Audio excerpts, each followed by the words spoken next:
और अब चलिए कुछ अन्य खबरों पर नजर डालेंगे विस्तार से। उज्जैन से बड़ी खबर है, नदी में गिरी कार से एक शव बरामद किया गया है। थाना प्रभारी अशोक शर्मा का शव बरामद किया गया, बाकी 2 पुलिसकर्मियों की तलाश जारी है।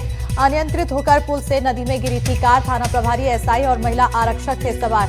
लगातार बारिशों से उफान पर है शिप्रा नदी। तो बड़ी जानकारी से आप सभी को रूबरू करा रहे हैं, साथ ही तस्वीरें दिखा रहे हैं। ये तस्वीरें हालांकि रात के समय की है, जब रेस्क्यू कार्य किया जा रहा था। उस दौरान रात होने की वजह से, अंधेरा होने की वजह से रेस्क्यू में दिक्कत आई। सुबह फिर से रेस्क्यू ऑपरेशन शुरू किया गया, जिसके बाद थाना प्रभारी अशोक शर्मा का शव बरामद किया गया है। बाकी 2 पुलिसकर्मियों की तलाश अभी भी जारी है। अनियंत्रित होकर पुल से नदी में ये कार गिर गई थी, जिसके तहत कार में 3 लोग सवार थे और अभी एक के शव बरामद किया गया है। 2 लोगों की अभी भी तलाश जारी है। थाना प्रभारी एसआई और महिला आरक्षक इस कार में सवार थे। लगातार बारिश से शिप्रा नदी उफान पर है और ऐसे में अनियंत्रित होकर कार इस नदी में गिरी और उसके बाद से ही तलाश का सिलसिला जारी रहा। ज्यादा जानकारी के साथ सहयोगी ललित जैन फोन लाइन पर जुड़ चुके हैं। ललित, फिलहाल अपडेट क्या कुछ? अभी 2 लोग की तलाश अभी भी जारी है। जी, जैसा कि रेस्क्यू ऑपरेशन घटना रात को 9 बजे हुई थी, 1 बजे तक रेस्क्यू ऑपरेशन चला था, लेकिन उसके बावजूद जो गाड़ी है वो नहीं मिली थी। ये तक के पता नहीं चल पाया था कि गाड़ी में कौन है। देर रात पता चला कि गाड़ी में उन्हें थाना प्रभारी अशोक शर्मा, एसआई मदन लाल निरामा और आरक्षक आरती पाल थी। क्योंकि जानकारी के बाद में पुलिस ने खोजबीन सुबह ऑफिस सर्चिंग ऑपरेशन चला। एनडीआरएफ, होमगार्ड, एनडीआरएफ सबकी टीम आ गई और यहाँ पे तलाशी था। इसी दौरान पता चला कि यहाँ जो घटना स्थल है, यहाँ से करीब 5 किलोमीटर दूर जो अशोक शर्मा जी है उनका शव मिल गया। बाकी जो 2 शव है और कार का अभी तक सुराग नहीं मिला। हालांकि यहाँ पे घटना स्थल पर सुबह एडीजीपी मुंबई चौका साहब, एसपी प्रदीप शर्मा और सारे पुलिस अधिकारी, प्रशासनिक अधिकारी मौजूद है। काफी प्रयास किया जा रहा है, क्योंकि नदी का बहाव बहुत तेज है, पानी चढ़ाव पे है, इसलिए अब तक शव नहीं मिल पाया।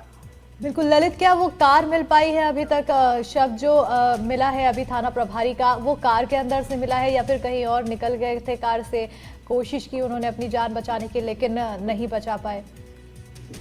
जैसा कि पता चला था, प्रत्यक्षदर्शी ने बताया था कि जब घटना हो रही थी, मतलब कार नदी में गिर रही थी, उस दौरान किसने कार खोलने का प्रयास किया था। संभवतः यही वजह है कि कार में से अशोक शर्मा जी निकल गए और वो शव आगे चला गया। वो तैर नहीं पाया बहाव के कारण, लेकिन कार अब तक नहीं मिल पाई है।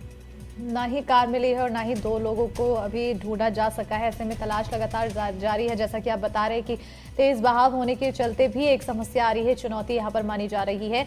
अभी तक कितने लोगों की टीमें वहां पर मौजूद है?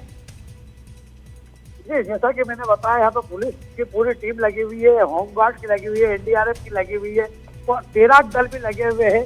क्योंकि क्या है, तैराक जो नदी के अंदर भी जाके देख रहे हैं, लेकिन अब तक किसी को कोई सफलता नहीं मिली। यहाँ से कम 1 किलोमीटर दूर तक पुलिस ने नदी को पूरी तरह सर्च कर लिया है। जो स्टाफ डैम है, संभावना थी कि स्टाफ डैम पर कार मिल सकती है या शव मिल सकते हैं, लेकिन वहाँ से बहाव और अधिक होने के कारण और पानी ज्यादा होने के कारण संभवतः बॉडी आगे पहुंच गई है या कार आगे पहुंच गई, इसलिए अब तक कुछ नहीं मिल पाया। बिल्कुल। 2 अहम सवाल और यहाँ पर है कि लगभग एक तो पहले कितने घंटे हो चुके इस हादसे के और उसके बाद से तलाश के, और दूसरा सवाल ये कि जिस पुल से ये हादसा हुआ है उस पुल में आखिर व्यवस्थाएं क्या कुछ की गई है? क्योंकि अब तो पुलिस के ही अधिकारी इसमें गिरे हैं, तो और भी कड़ी व्यवस्था वहाँ पर की जानी चाहिए ताकि हादसों से बचा जा सके। जी, जैसा कि अभी 9:15 का टाइम हो रहा है, तो ये घटना रात को 8:55 में हुई थी, मतलब 9 बजे मान ले, तो एक करीब 13 साढ़े 13 घंटे हो चुके इस घटना को, वो अब तक नहीं मिला। रही बात पुल की सुरक्षा की, तो क्योंकि बाढ़ का समय है, इस समय में रेलिंग निकाल दी गई थी कि और लाइट भी नहीं थी, क्योंकि पुल पर पानी होने के कारण करंट मिलने के डर से संभवतः लाइट बंद कर दी जाती है, इसलिए लाइट भी नहीं थी। इसी कारण ये हादसा हुआ है। बिल्कुल, तो ना यहाँ पर लाइट की व्यवस्था है, क्योंकि जैसे कि आपने बताया कि बारिश के समय जब बाढ़ आती है तो उस दौरान यहाँ पर रेलिंग निकाल दी जाती है साइड में जो लगी होती है, और रेलिंग निकलने के बाद यहाँ पर लाइट की भी व्यवस्था नहीं, तो कहीं ना कहीं एक लापरवाही भी है। जी, इसको कह सकते हैं कि ये लापरवाही है।